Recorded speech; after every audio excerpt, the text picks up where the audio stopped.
நம்ம வந்து ஒரு ஃபோக்கஸ்டா ஒரு விஷயத்தை நம்ம படிக்கணும் அப்படின்னா 45 நிமிஷத்துக்கு மேல நம்மளால ஃபோக்கஸ் ஒரே சப்ஜெக்ட்ல கொடுக்க முடியாது. அதனாலதான் ஸ்கூல்ஸ்ல வந்து ஒவ்வொரு கிளாஸ்க்கும் கழிச்சு ஒரு பிரேக் வருது.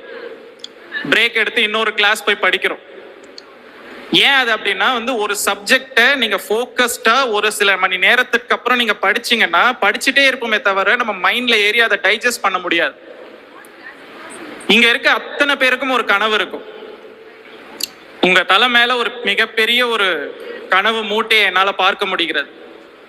நிறைய எதிர்பார்ப்புகள், நிறைய கனவு, நிறைய ஏக்கம், நிறைய தோல்விகள், சில வெற்றிகள். அப்படி ஒரு கனவோடு நீங்க எல்லாருமே உட்கார்ந்து இருக்கிறது என்னால பார்க்க முடிகிறது.